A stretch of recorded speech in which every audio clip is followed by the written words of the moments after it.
ప్రియమైన దేవుని బిడ్డలారా, మీకు శుభములు వందనములు తెలియజేస్తున్నాను. అనుదిన ధ్యానమునకు స్వాగతం. సమూయేలు మొదటి గ్రంథం 30వ అధ్యాయం ఈ దిన మన ధ్యానాంశంగా ఉంది. దావీదును అతని జనులు 3వ దినమందు సిగ్లగునకు వచ్చిరి. అంతలో అమాలేకీయులు దండెత్తి దక్షిణ దేశం మీదను సిగ్లగు మీదను పడి కొట్టి దాన్ని తగులపెట్టి గనులనేమి అలుపులనేమి అందులో ఉన్న ఆడువారందరినీ చెరపట్టుకొని చంపక వారిని తీసుకొని పోయి ఉండేది. ఫిలిస్తీన్లతో పాటుగా ఆకీషు రాజుతో పాటుగా ఇజ్రాయెల్ మీదకి యుద్ధానికి వెళ్ళని దావీదు వెళ్ళాడు కదా. అయితే మధ్యలో ఫిలిస్తీన్ల సర్దారులు దావీదును నిలవరించారు. ఆకీషు ఎలాగలగో నచ్చచెప్పి దావీదును వెనక్కి పంపినట్టుగా మనం గత పాఠంలో చూసాం.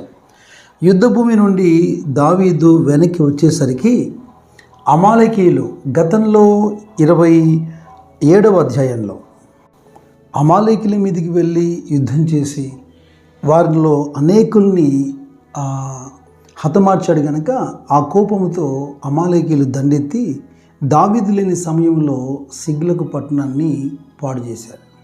అయితే దేవుని మహాకృప ఏంటంటే వారు అందరినీ చెరకు తీసుకెళ్లారు, కానీ ఎవరిని కూడా చంపేదానికి దేవుడు అనుమతి ఇవ్వలేదు.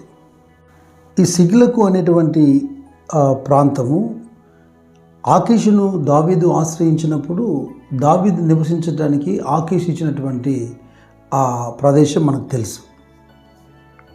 ఈ సంఘటన దావీదును ఎంతగానో కలిచివేసింది. బహు దుఃఖపడినట్టుగా ఇక లేఖనాలు మనం చూస్తున్నాం. అయితే దావీదుతో ఉన్న వారందరూ కూడా బిగ్గరగా ఏడ్చిరి. శక్తి చాలనంతగా వాళ్ళు ఏడుస్తూ ఉన్నారు. అయితే దావీదుతో ఉన్న మనుషులందరూ కూడా దావీదును బట్టి మనకి ఇటువంటి నష్టం కలిగింది అని ఆ దుఃఖములో కోపములో దావీదుని రాళ్ళతో కొట్టి చంపాలని వారు మాట్లాడుకొని మనం చూస్తాం. నేను అంటున్నాను, ఈ దావీదుతో ఉన్న మనుషులందరూ ఎవరు? దావీదును మిక్కుటంగా ప్రేమించేసి దావీదు కొరకు జీవితాలని త్యాగం చేసి దావీదుని ప్రాణ స్నేహితులుగా ఎంచిన వారా? 22వ అధ్యాయంలో సమూయేలు మొదటి గ్రంథంలో దావీదు అదుల్లాము గుహల్లోనికి తప్పించుకొని పోయినప్పుడు అతని సహోదరులు కుటుంబ సభ్యులు అతని దగ్గర వచ్చారని మనం చూసాం కదా. అయితే అక్కడ రాయబడిన మాట ఏంటంటే, ఇబ్బంది గల వారందరూ, అప్పులు చేసుకున్న వారందరూ, అసమాధానముగా ఉండి వారందరూ అతని యొద్ద కూడుకొనగా అతడు వారికి అధిపతి అయ్యాడు.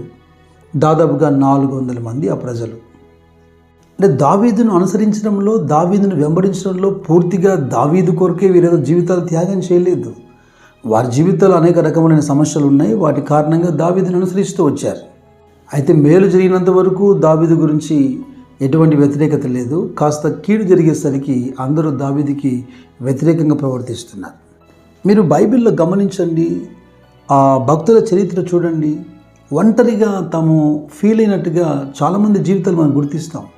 మోషే కూడా పలుమార్లు ఈ ప్రజలు విసిగించినప్పుడు, రాళ్ళతో కొట్టి చంపాలని ఆలోచించినప్పుడు మోషే తను ఒంటరిగా ఫీల్ అయిపోయాడు. గొప్ప నీతిమంతుడు, భక్తిపరుడు, యథార్థపరుడైనటువంటి యోబు,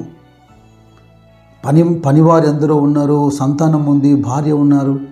మరి అంత గొప్ప యోబు తను కొంత సమయం అంటే కొంతకాలము బూడిదలో కూర్చున్నప్పుడు రోగంతో ఒంటరివాడు కాదు, మెంటల్గా కూడా అతను అర్థం చేసుకుని అతని పక్కన నిలబడిన వారు ఎవరు లేరు కదా.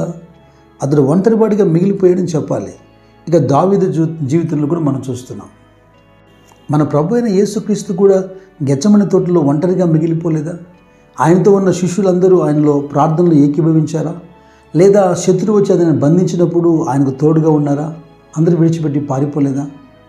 మన జీవితాల్లో కొన్ని సందర్భాలు అలా ఎదురవుతుంటాయి. అయితే లేఖనం అంటుంది, యెషయా ప్రవక్త అంటాడు 40వ అధ్యాయంలో 31వ వచనంలో, యెషయా గ్రంథంలో, యెహోవా కొరకు ఎదురు చూచువారు నూతన బలం పొందుదురు, వారు పక్షిరాజు వలె రెక్కలు చాపి పైకి ఎగురుదురు, అలయక పరిగెత్తుదురు, సొమ్మసిల్లక నడిచిపోదురు. Finding strength in the Lord. దేవునిలో తిరిగి మనం బలాన్ని వెతకడం, బలాన్ని సంపాదించటం. ఈ వచనం అంటుంది, those who wait on the lord. దేవుని కొరకు ఎదురు చూస్తూ ఉండేవారు. పౌలు కూడా సంఘంతో అంటాడు కదా, ప్రభువును కానీ లేఖనాన్ని కానీ నమ్మినవాడు ఎన్నటికీ సిగ్గుపడినక్కర్లేదు. మనుషుల కొరకైతే, అధికారుల కొరకైతే కాస్త వెయిట్ చేశాము, అయినా కూడా ఎగతాళి చేయబడ్డాము, సిగ్గుపరచబడ్డాము. దేవుని కోసం ఎదురు చూస్తున్నవాడు తప్పక నూతన బలం పొందుతాడు.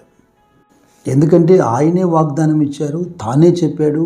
హెబ్రీ గ్రంథకర్త అంటాడు, నిన్ను ఏమాత్రం విడవను, నిన్ను ఎన్నడూ ఎడబాయనని ఆయనే చెప్పిన కదా. అయితే ఇక్కడ మనం అనుసరించాల్సినటువంటి విషయము చాలా ప్రాముఖ్యమైంది. ఎందుకంటే మనము మరలి వచ్చి ఊరిక ఉండుట వలన రక్షించబడతామని ఈ మాట కూడా యెషయా గ్రంథంలో మనం చూస్తాం. మీరు ఊరుకుండి నమ్ముకోవటం వలన మీకు బలం కలుగునని. దావీదు ముందు అధ్యాయాల్లో కాస్త సొంత నిర్ణయాలు తీసుకొని సొంత ప్రయత్నాలు చేసినా, కాస్త విఫలమైన, కాస్త నష్టం జరిగిన వెంటనే పశ్చాత్తపడి వెనుదిరిగి దేవుని వైపు చూస్తూ ఆయన ద్వారా బలం పొందుతూ ఆయన దగ్గర విచారణ చేస్తున్నాడు. ఈ అధ్యాయంలో మొదటి మాట ఏంటంటే యెహోవాను బట్టి బలం తెచ్చుకోవటం. రెండవ మాట ఏంటంటే మీరు సమూయేలు మొదటి గ్రంథం 30వ అధ్యాయంలో 7వ వచనం చూడండి. పిమ్మట దావీదు ఏఫోదు తెమ్మని యాజకుడగు అహీమెలెకు కుమారుడైన అబ్యాతారుతో చెప్పగా అబ్యాతారు ఏఫోదును దావీదు వద్దకు తీసుకుని వచ్చెను. నేను ఈ దండును తరిమినడలా దాన్ని కలుసుకుందునా అని యెహోవా యొద్ద దావీదు విచారణ చేయగా, యెహోవా తరుము, నిశ్చయముగా నీవు వారిని కలుసుకొని తప్పగా నీ వారందరినీ దక్కించుకుందువని సెలవిచ్చాను. అపోస్తలుడైన పౌలు కూడా ఫిలిప్పీ సంఘంతో మాట్లాడుతున్నప్పుడు 4:13 అంటాడు, నన్ను బలపరచు వాని యందు నేను సమస్తము చేయగలను. ఆత్మసిద్ధమే, శరీరము బలహీనము. అప్పుడప్పుడు మనము ఆయా సందర్భాల్లో కాస్త బలహీనపరచబడుతూ ఉంటాం. అందుకే మనకు ఒక పిలుపు, ఒక వాగ్దానము, యెహోవా కొరకు ఎదురు చూడమని. యెహోవా యొద్ద విచారించుట అంటే కేవలం అడగడమని మాత్రమే కాదు. దాని అర్థం దేవుని మీద ఆధారపడటం, లేదా పశ్చాత్తపడి వెనుదిరిగి ఆయన సన్నిధికి రావటం, నీవు తప్ప నాకు ఇక ఆశ్రయం లేదని ఒప్పుకోవటం. మొదటిదేమో finding strength in the Lord అయితే, రెండవదేమో సీకింగ్ గాడ్స్ గైడెన్స్. దావీదు జీవితమే కాదు, మనందరి జీవితాల్లో కూడా అనేక సందర్భాల్లో ఈ దొంగ చాలా విషయాలు దోచుకున్నాడని చెప్పాలి. యోహాను సువార్త 10వ అధ్యాయంలో ప్రభువు మాట్లాడుతూ చాలా స్పష్టంగా 10వ వచనంలో చెప్పారు, దొంగ దొంగతనమును హత్యను నాశనము చేయుటకు వచ్చును కానీ మరి దేనికిని రాడు. దావీదు తన కుటుంబ సభ్యులను, తన పిల్లలను, తన ఆస్తిని పోగొట్టుకొని తిరిగి యెహోవా యొద్ద విచారణ చేసి దేవుడిచ్చిన గైడెన్స్ ప్రకారము శత్రువును తరిమి తిరిగి ఏది పోగొట్టుకోకుండా సమస్తము సంపాదించుకున్నట్టే భౌతికమైన ఆధ్యాత్మికమైన విషయాల్లో దొంగ ఏమేమి దోచుకున్నాడో ప్రభు యొక్క నడిపింపు ద్వారా, ప్రార్థన ద్వారా తిరిగి సమస్తాన్ని మనం పొందగలం. సమస్తాన్ని మన దేవుడు పునరుద్ధరించగలడు. ఇక్కడ ఒక మంచి అష్యూరెన్స్ మనకు కనబడుతుంది. హెబ్రీ పత్రిక 2వ అధ్యాయంలో చివరి వచనం అంటే 18వ వచనం మీరు చూడండి. తాను శోధింపబడి శ్రమ పొందెను గనక శోధింపబడిన వారికి సహాయం చేయగలవాడై ఉన్నాడు. అలాగే 4వ అధ్యాయంలో అంటాడు, ఆయన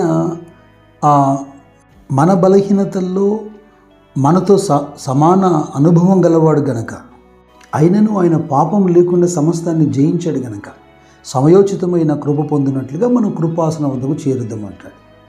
ఏదేమైనా కీర్తనకారుడు 3వ అధ్యాయంలో చెప్పినట్టుగా ఆ చివరి వచనంలో రక్షణ యెహోవాది, దేవునికి స్తోత్రం. రక్షణ యెహోవాది అంటే ఇక్కడ మాట్లాడబడుతున్నటువంటి ఈ రక్షణ అనే మాటకు పాపక్షమాపణ అనే అర్థం కాదు, కానీ గాడ్స్ ప్రొటెక్షన్ అండ్ డెలివరెన్స్. ఎందుకు చెబుతున్నానంటే పై వచనంలో అంటాడు, నా శత్రువులందరినీ దవడ ఎముక మీద కొట్టువాడవు నీవే, దుష్టుల పళ్ళు విరగొట్టువాడవు నీవే అంటూ రక్షణ యెహోవాది అంటాడు. ఇరుకు ఇబ్బందుల మధ్యలో, సమస్యల మధ్యలో యెహోవాను బట్టి బలం తెచ్చుకోండి. రెండవది ఆయన యొద్దే విచారణ చేయండి. దావీదుతో చెప్పబడినట్టుగా నిశ్చయముగా అనే మాట మీ జీవితంలో కూడా నెరవేర్చబడుతుంది.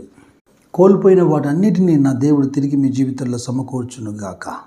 ప్రవక్త అయిన యోబేలు చెప్పినట్టుగా సంవత్సరముల పంట దేవుడు మీకు అనుగ్రహించునుగాక. God bless you.